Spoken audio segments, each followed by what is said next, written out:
Listen, if you're also making these living room design mistakes, you have to stop now. It's 2025 and it's about time that we start avoiding these common mistakes that stop our living room from reaching their potential in terms of aesthetics and functionality. Hi, I'm Akare Utsav Kamboj and welcome back to the channel. I'm excited to have you here. And in this video, I'm talking about 5 living room design mistakes that I have seen over my 8 years of designing experience, and most importantly, how to fix them.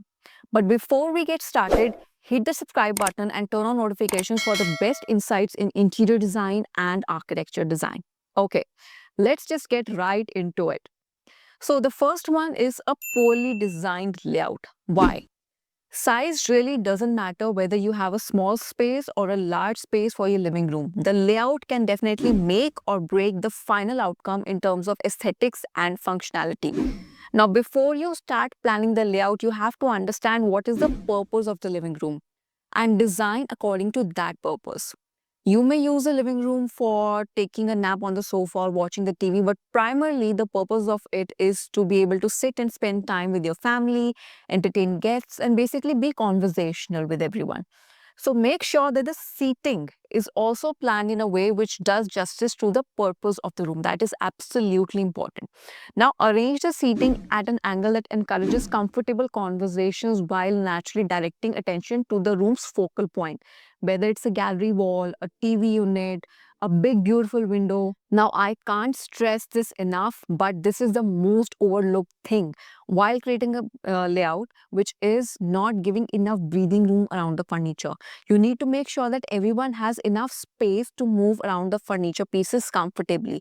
So think about the circulation space between your coffee table and the sofa, and even between the walls and the armchair, so that there's a swift and comfortable movement and the space looks airy and breathable.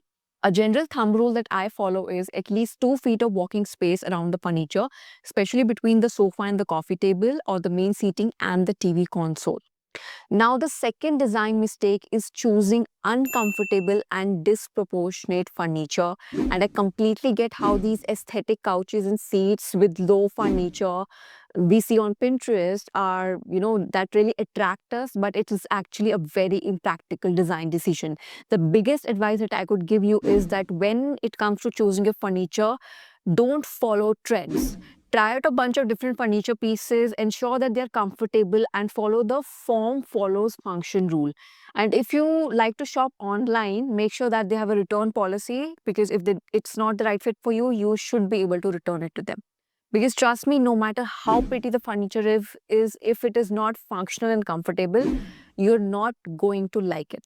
One of the things that you should look out for is the seating height. So if you're designing a modern or a contemporary space, low sofas and chairs are very popular. But before you actually place these in the space, think about the accessibility aspect. It may be functional for you right now, but will it be functional for your parents or somebody who is older in age who is coming to visit your place? And while choosing a coffee table, make sure that the height of the coffee table is just as tall as the seating height of the sofa, not more than that. While choosing the furniture for your space, you also have to make sure that the furniture is not too big or not too small for your space. It needs to be proportionate. It's easy to get carried away when you spot a furniture that you love, but it is crucial to design for the space that you actually have. Always keep the room's dimensions in mind and never buy before measuring. Whenever you're investing in furniture pieces, measure your space. You can go further using AI to create 3Ds and understand the furniture dimensions before you go and choose a furniture piece. Now, before we move on to the third mistake, if these tips have been helpful so far, don't forget to like the video and subscribe it if you already haven't. Okay, on to the third mistake, which is not experimenting enough with the color palette and the design style. So when experimenting with a color palette, balance is key. So when I say experiment, it does not mean that you go all out with clashing colors and mismatched prints. I'm not suggesting that. Lekin, you can begin by choosing a base color or a hue and then explore its range of tints and tones and shades. For example, if blue is your chosen color, try light blues or navy or blue-gray shades to create depth and interest while maintaining the balance of the space. Another example would be brown being the hue and how the designers experiment with the tints and tones of brown and taupe. Along with this, another common mistake is always choosing neutral tones like white, taupe, or beige. Instead, consider darker or more rich tones like terracotta or bottle green or bright shades like yellow, red, and pink for certain spaces of your living room. Now, these tones work well for accent walls, small nooks, or even bold furniture pieces, and they add a lot of drama and sophistication. If bold colors seem overwhelming to you, go for deeper variations of neutrals like charcoal gray or warm taupe to elevate the space subtly. You'll be amazed at how experimenting with color can transform your space. Okay, let's talk about furniture now. Here's a fact for you. Making a space look cohesive does not mean that it has to be boring and everything has to match. That's not how it works. It means that you have to put the elements in the space that need to come together as a family. It's just like fashion. So please don't buy matching furniture sets. They look so impersonal and they really lack character. Your home should be a reflection of your personality, and I'm 100% sure you have a really interesting one. So make sure that your living room actually reflects that. Now, you may be wondering, how do I experiment with it without making it look like a mess? Well, the key is to find a unifying element like a consistent material or a shared color tone. Furniture with similar materials like matching wood tones can tie different styles together beautifully.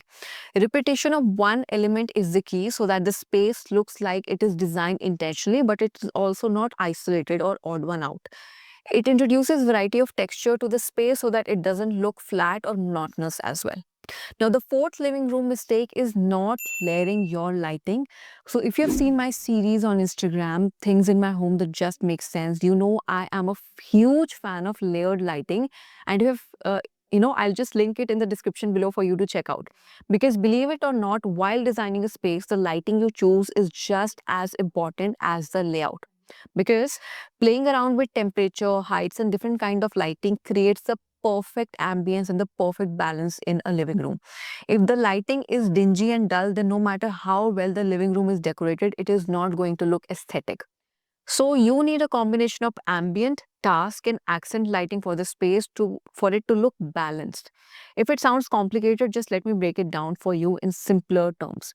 Now, ambient lighting illuminates the whole space. It is the base lighting. For example, ceiling lights, recessed lights, or chandeliers. Okay. Task lighting is used for specific activities like reading. For example, lamps. And last but not the least, accent lighting. It is used to highlight specific features or create a visual interest in the space like LED strips behind a TV or wall sconces. So your space needs to have a combination of these lights to be more functional and aesthetic, which is why when you select lighting for your space, consider its purpose. For example, a table lamp offers focused and direct light for tasks like reading, while a lamp with a shade provides softer and diffused light, perfect for creating a cozy balance in the dark corner. And personally, I love using lamps with diffuse lighting for a relaxing evening vibe. Now, the fifth and the most common living room mistake that people make is not considering storage in the living area. Because let me be honest, I hate clutter. It's like a block on my creativity, and I really struggle to come up with new ideas or to relax when I'm surrounded by it. For me, keeping things minimal and organized is the key to a peaceful and productive space. And I personally feel that open shelving, while it's super trendy, can make a space overwhelming and take away from the actual design of the room. I am not in favor of it. In my opinion, the best way to reduce clutter is to use multifunctional furniture. Even I have that in my own home. For example, the coffee table that I have in my living room, it doubles as a storage unit and even as a work desk. And it also has extra seating. This not only saves the space but also makes it look tidy. Another great solution is seating that serves as a storage. These benches and sofas which has storage on the side also look really chic. And if you really want to personalize your space, you can even get custom made pieces that fit your exact storage needs. I'm also a big fan of using consoles. They are not only great for storage, but they can also create the illusion of longer walls, giving your room a more expansive feel. Okay, but don't get me wrong here, I'm not completely opposed to open shelving, but it's important to curate what is going to be there on display.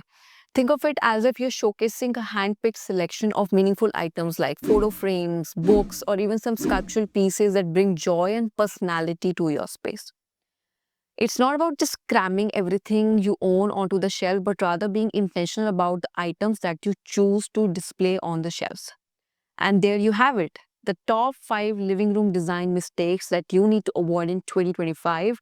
I know designing a living room can be tricky because it's the heart of your home, but trust me, with the right mindset and a bit of planning, it is completely within reach. Just keep these tips in mind, trust your instincts, and I'm sure you'll do a great job with your living room.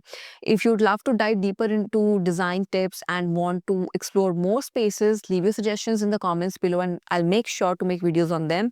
Don't forget to hit the like and subscribe button for more inspiration and follow me on Instagram for daily insights on interior and architecture design. See you next time. Bye.